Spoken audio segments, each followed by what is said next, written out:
संतोषी माता की कथा एक अत्यंत प्रेरणादायक और अद्भुत कथा है जो मानवता के सर्वोत्तम गुणों जैसे कि संतोष, भक्ति और संघर्ष को दर्शाती है।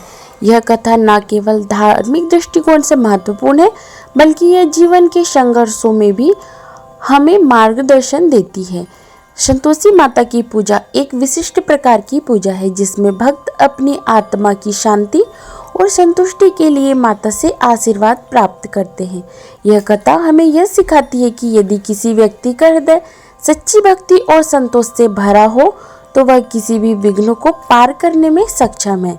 इस कथा में हम राक्षस ध्रुव और रामू के संघर्षों के बारे में विस्तार से सुनेंगे। साथ ही हम देखेंगे कि कैसे संतोषी माँ अपने भक्तों को जीवन के कठिन दौर में सशक्त बनाती है। आइए मित्रों, इस कथा को ध्यानपूर्वक और पूरे मन से सुनना बहुत महत्वपूर्ण है। आधी अधूरी कथा सुनने से इसका सार और संदेश समझ में नहीं आता और माता संतोषी की कृपा भी अधूरी रह जाती है। मित्रों, हम आपसे निवेदन करते हैं इस पवित्र कथा को पूर्ण श्रद्धा के साथ सुनें और कमेंट में जय मां संतोषी अवश्य लिखें। तो आइए मित्रों, पूरी श्रद्धा और भक्ति के साथ इस पावन कथा को सुने और मां संतोषी की कृपा प्राप्त करें। अब कथा का शुभारंभ करते हैं। बहुत समय पहले की बात है।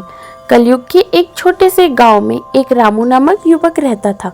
वह एक बहुत ही सामान्य व्यक्ति था और उसका जीवन काफी साधारण था। उसके पास धन संपत्ति या कोई बड़ी वस्तु नहीं थी, लेकिन वह हमेशा खुश रहता था। उसकी खुशी का कारण था उसका संतोष। वह किसी भी परिस्थिति में संतुष्ट रहता था और कभी भी किसी चीज को लेकर शिकायत नहीं करता।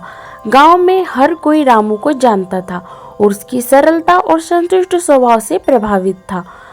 रामू एक दिन संतोषी माता के मंदिर में गया, जो गांव के बाहर एक घने जंगल के बीच स्थित था।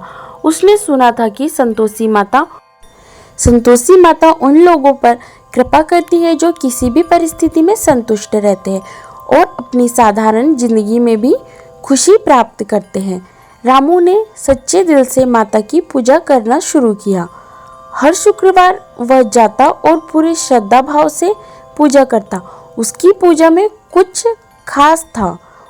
उसमें किसी प्रकार की मांग नहीं होती थी। वह केवल यह चाहता था कि उसकी आत्मा शांत और संतुष्ट रहे। मित्रों, रामू के मन में संतोषी माता के प्रति गहरी श्रद्धा थी, लेकिन वह बात कुछ अन्य लोगों को पसंद नहीं आई। गांव में एक बुरा राक्षस ध्रुव रहता था। वह हमेशा ही किसी न किसी तरीके से भक्तों की पूजा में विघ्न डालता था। रामू ध्रुव को यह सहन नहीं होता था कि कोई व्यक्ति संतोष के साथ पूजा करता है और संतुष्ट रहता है। वह सोचा करता था कि आदमी आखिर क्या चाहता है।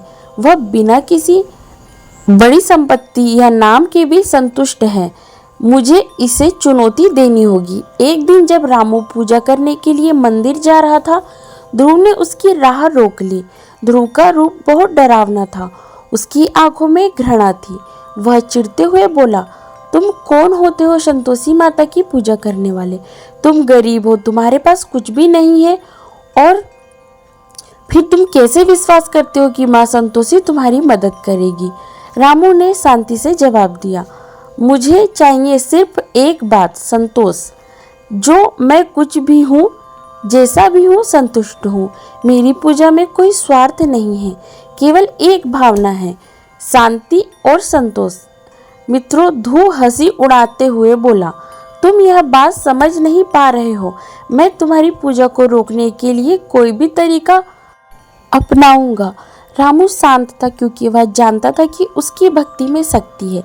वह संतोषी माता की पूजा करने के लिए मंदिर की ओर बढ़ने लगा। ध्रुव ने उसे हर संभव तरीके से परेशान किया।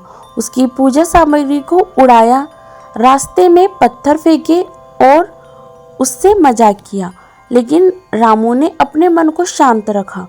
उसने सोचा, माता संतोषी की कृपा से मैं कभी भी हार नहीं सकता। रामू के संघर्ष को देखकर संतोषी माता बहुत विचार मग्न हो गई। उन्होंने सोचा, मेरे भक्त को इतनी मुश्किलों का सामना क्यों करना पड़ रहा है? क्या मैं उसकी मदद नहीं कर सकती? माता संतोषी का हृदय बहुत ही संवेदनशील था और वह अपने भक्तों की भक्ति को लेकर हमेशा चिंतित रहती थी। रामू जैसा साधारण और संतुष्ट व्यक्ति जो केवल भक्ति के लिए जीता है, उसे इस प्रकार की समस्याओं का सामना करना पड़ रहा था। यह माता के लिए असराहनीय था। मित्रों, माता संतोषी का मन आक्रोश से भरा था और वह संकल्प लेने लगी कि वह अपने भक्तों की मदद करने के लिए कुछ खास करेगी। उन्होंने सोचा, जब तक मेरे भक्तों में विश्वास और संतोष है, तब तक उन्हें किसी भी रूप में विघ्न का सामना नहीं करना चाहिए। मैं इस राक्षस को सिखाऊंगी।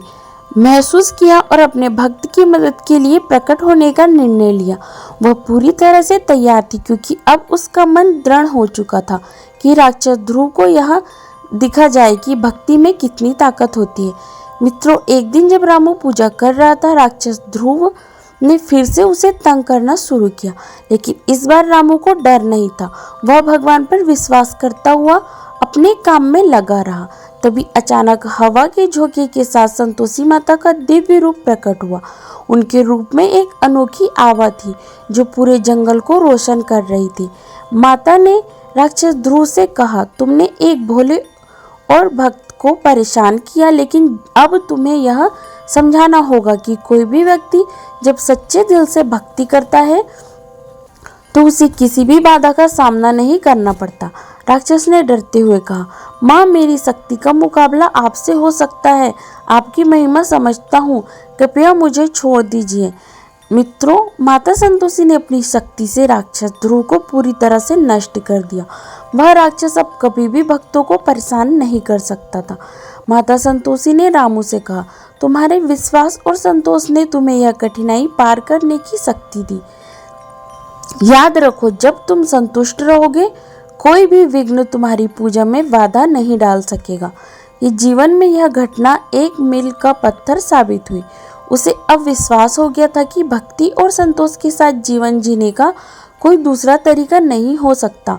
माँ संतोषी की कृपा से उसने न केवल अपना जीवन बदला, बल्कि उसे यह भी समझ में आया कि भक्ति में सबसे महत्वपूर्ण चीज़ है आत्म संतोष।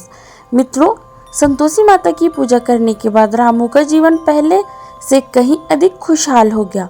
अब वह पहले से भी ज़्यादा श्रद्धा और विश्वास से पूजा करता था। उसकी जीवन यात्रा में कोई भी विघ्न उसका कुछ भी नहीं बिगाड़ सकता था, क्योंकि उसे यह विश्वास था, संतोष ही सबसे बड़ा धन है। मित्रों, संतोषी माता की यह कथा हमें यह सिखाती है कि जीवन में संतोष सबसे बड़ा उपहार है। भक्ति और विश्वास से बड़ी कोई शक्ति नहीं होती। अगर मन में सच्ची भक्ति और संतोष हो तो कोई भी विघ्न और संकट हमें नहीं डिगा सकता।